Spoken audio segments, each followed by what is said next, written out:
Salam əziz abituriyentlər. Mən bu videoda sizlərə birinci istədiyim test bank quşlar sinfi 41 və 42-ci məsələləri izah edəcəm. 41-ci məsələdə bizə havada udduğu oksigen qazının həcm payını 20%, qana keçən oksigen həcminin 720 ml və bizdən ümumən havanın maksimum həcmini istəyir. 10-cu sinifdən biz bilirik ki, canlıların tənəffüsü mövzusunda qeyd edilib ki, quşlar oksigenin 80-90%-ni istifadə edir. Yəni burada 700 millilitrimiz bizim ya 80 ya da 90%-dir.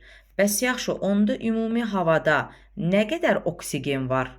Biz bunu tapacağıq. İndi burada biz 80-lə mi gedək, yoxsa 90-la mı? Bizə burada udduğu havanın maksimum həcmini istədiyinə görə biz burada minimumdan getməliyik. Çünki bizə maksimum ədəd lazımdır.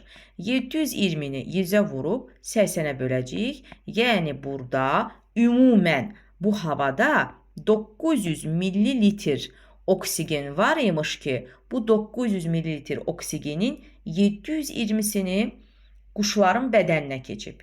İndi bəs yaxşı, 900 millilitr burada qeyd olunub ki, 20%-dir.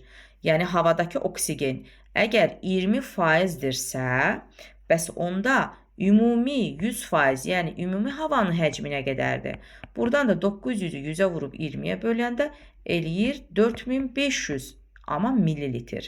Bizə burada cavabı litrlə istədiyinə görə biz Y bəndini götürmürük. 4500-ü 1000-ə bölürük və düzgün cavab eləyir 4,5 litr. 41-də C bəndi.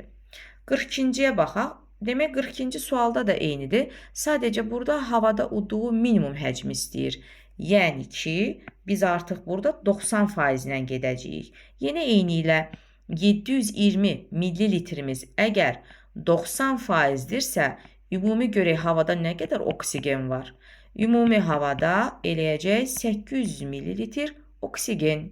Yaxşı, 800 millilitr oksigen qeyd olunub ki, 20% düşür bunun həcm payına. 20%-dirsə, bəs ümumən havada ümumiyyətlə nə qədər hava udub ki, bunun 800-ü oksigendir.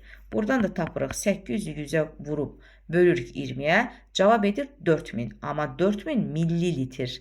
Ona görə də bizdən litr istəyir. 4000-ə 1000-ə bölürük, cavab edir 4 litr. Yəni 42-də düzgün bənd eləyir B bəndi.